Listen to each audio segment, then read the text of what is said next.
안녕하십니까. 여러분들과 함께 부동산을 공부하는 놀라운 부동산 놀부입니다.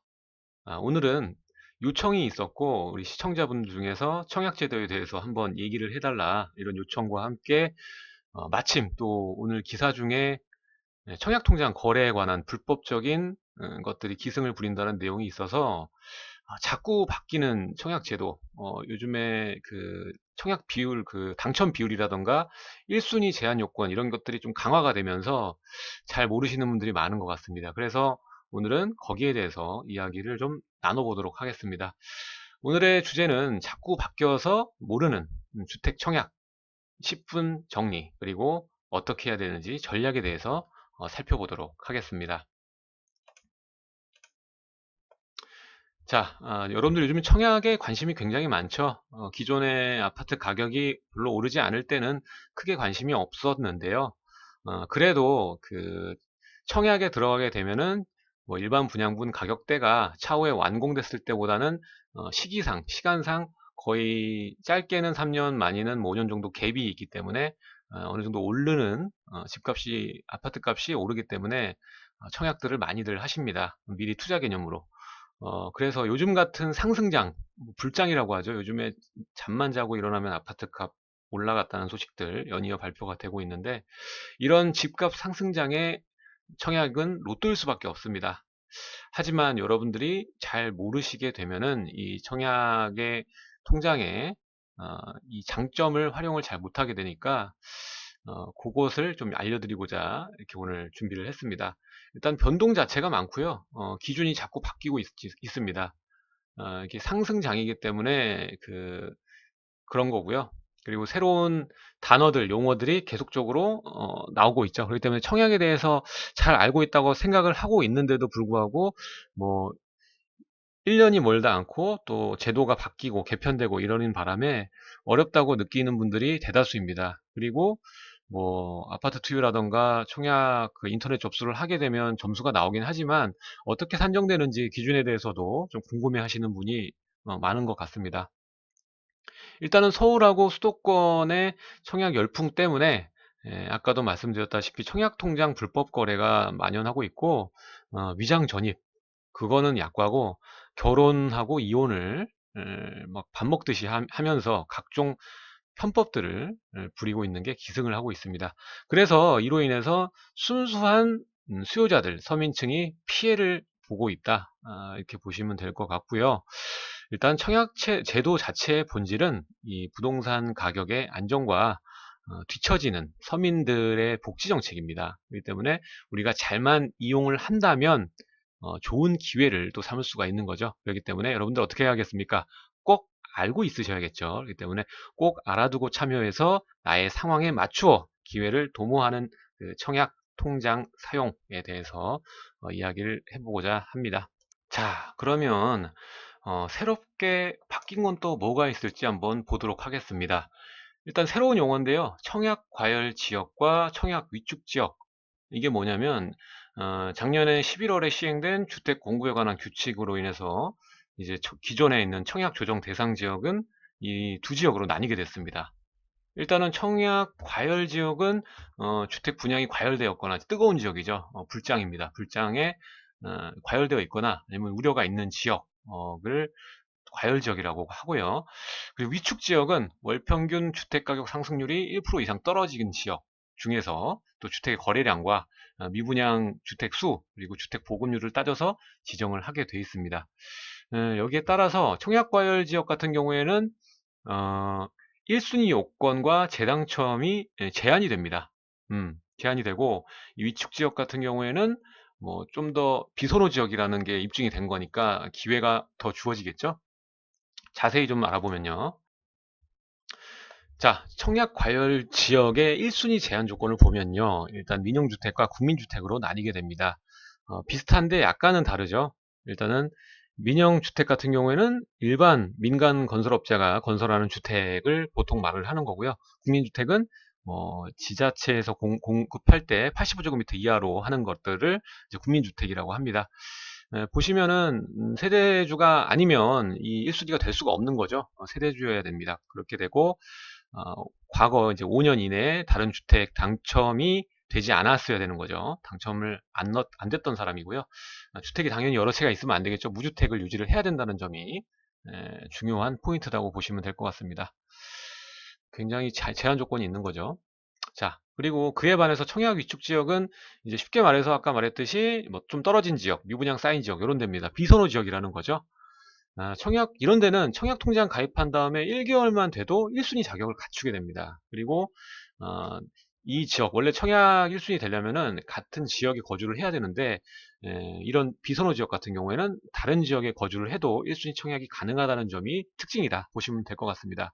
하지만 이런 지역 같은 경우에는 미분양이 있고 아까 말씀드렸다시피 가격이 좀 떨어졌기 때문에 굳이 청약 통장을 사용해서 차후에 당첨 제한에 걸리게 되는 그런 리스크를 떠안을 필요가 전혀 없죠. 그렇기 때문에 굳이 통장을 사용해야 될지 안 해야 될지 판단을 한 다음에 여러분들이 나서시면 될 것 같습니다. 자, 그리고 또 눈에 띄게 바뀐 점이 오피스텔도 이제 제한이 좀 생겼습니다. 청약제도가 변화가 됐는데 살펴보면 300실 이상 오피스텔 같은 경우 좀 규모가 있는 거죠. 이런 경우에는 인터넷 청약 접수를 의무화 시켰습니다. 과거에는 뭐 300실 이상도 줄 서서 청약을 했어야 됩니다. 근데 이제 이게 변화가 된 거죠. 300실 이상은 인터넷 청약 접수를 의무화하게 됐습니다. 그리고 투기과열 지구와 조정 대상 지역, 서울과 수도권 같은 경우에는 이제 오피스텔도 분양권 전매 제한이 적용이 됩니다. 그렇기 때문에 기존의 오피스텔은 전매 제한이 없기 때문에 풍선 효과로 가격 상승을 좀 맛봤죠. 그리고 요즘 같은 때는 1, 2인 가구가 증가를 하고 있기 때문에 오피스텔에 투자하시는 분이 나름 좀 높아지는 추세라고 보시면 될 것 같습니다. 그리고 수익률 면에서도 아파트에 월세 놓는 것보다는 오피스텔이 월세 수익률 자체가 좀 더 높기 때문에 이런 것들이 이제 분양권 전매 제한을 적용하게 된 계기가 아닐까 생각을 해볼 수가 있겠고요.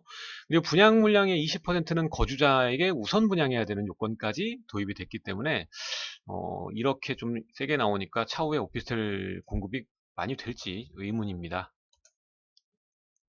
자, 여러분도 잘 아시겠지만 이 청약 가점이 높아야 당첨이 됩니다. 물론 여러분들 그 인터넷 청약 접수하실 때 내 정보를 넣으면 점수가 당연히 나오기 때문에 뭐 굳이 이렇게 외우실 필요는 없지만요. 대충 알아보면 이제 무주택 기간 32점, 그리고 부양가족 수 35점, 청약 통장 가입 기간으로 해서 17점에서 총 84점이 풀 점수입니다. 이제 무주택 기간 같은 경우에는 1년 미만이 2점이고 매년 2점씩 추가가 되는 거죠. 그러니까 15년 이상 무주택이어야 풀 점수를 가질 수가 있는 거고요. 그리고 부양가족은 한 명당 5점입니다. 그렇기 때문에 뭐 부양가족 6명, 뭐 경제 활동을 안 하시는 어머님, 아버님이나 자녀분들 포함을 해서 이렇게 보는 거고요. 그리고 청약통장 가입 기간은 뭐 6개월 미만 1점, 이상이고서 1년 미만이면 2점, 이후 매년 1점이기 때문에 마찬가지로 통장도 15년 동안 부어야 이제 풀 점수에 다다른다 이렇게 보시면 될 것 같습니다. 아무래도 가점이 높아야 당첨이 되는 거고요. 여기 그 기준에 보시면 알겠지만 연령대가 꽤 있으셔야 당첨이 될 수 있다는 걸 아실 수가 있습니다. 무주택 기간이 상당히 길어야 된다. 그렇기 때문에 이런 통장을 가지신 분의 통장이 뭐 몇천만 원씩 하죠. 그런 부분을 아셔야 될 것 같고요. 자, 이제는 이 기준이 많이 강화가 됐습니다. 기존엔 추첨제를 그래도 비율이 어느 정도 됐는데 이제는 거의 가점제라고 보시면 됩니다. 그래서 아까 가점이 높아야 당첨이 된다 말씀드렸습니다. 일단은 85제곱미터 초과 국민주택이 초과되는 면적들은 아직도 뭐 추첨제가 비율이 꽤 괜찮게 나와 있기 때문에 물론 이제 투자금이 많이 들어가겠죠. 투자하시는 분들은 이렇게 노리시면 될 것 같고, 자, 이제 국민주택 이하, 그리고 24평, 32평 같은 경우 거래가 많이 되기 때문에, 당연히 이쪽에 여러분들이 주안점을 두셔야 되는데, 투기과열지구하고 청약과열지구 강화가 됐습니다. 이제, 가점 100%죠. 투기과열지구 같은 경우는 100% 가점제입니다. 그리고 과열지구 같은 경우에도 증가가 돼서 가점 75%가 되는 모습을 볼 수가 있고, 추첨 이제 25% 이렇게 되어 있습니다. 요게 가장 보실 분입니다. 부분입니다. 밑에 하단부는 볼 필요가 없고요. 이 상단 투기과열지구와 청약과열지구가 가점제 강화된 모습을 보시고 넘어가시면 될 것 같습니다. 자, 이제 중요한 겁니다. 오래 달렸는데요. 꼭 알아야 될 점 설명을 좀 드리겠습니다. 무주택 기간이 만 30세 이상부터 적용이 됩니다. 이거 꼭 아셔야 될 점이죠. 그렇기 때문에 뭐 20대 초반에 빨리 결혼하신 분은 혼인신고일 기준으로 돼 있기 때문에 그때부터 무주택 기간이 산정이 되고요. 아까도 말씀드렸지만 풀점수 85점을 가지시기 위해서는 시스템 자체가 40세, 50세대, 4050 세대에 유리할 수밖에 없습니다. 그렇기 때문에 유튜브를 즐겨보시는 분들은 2030 세대들이 많으실 텐데 우리 이런 2030 그 시청자분들은 특별 공급을 적극적으로 활용을 해라, 이렇게 좀 솔루션을 드리고 싶습니다. 특별 공급에는 신혼부부하고 생애 최초 주택 구입이 이에 해당하는데, 일단은 특별 공급은 경쟁이 낮기 때문에 확률이 높습니다.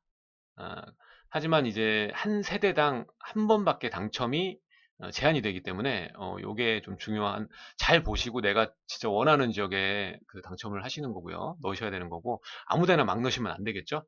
그래도 내가 뭐 살고 싶은 지역에 계속 넣으시는 게 중요할 것 같고, 그리고 자격 조건이 있습니다. 소득 수준하고 이런 것들도 자격 조건이 있기 때문에 그것도 잘 확인을 하셔야 됩니다. 그렇기 때문에 그 인터넷 청약 접수하실 때 그 자격 기준을 보시고 거기에 맞게끔 본인이 맞는지 확인을 하신 다음에 청약에 나서시면 좋을 것 같습니다.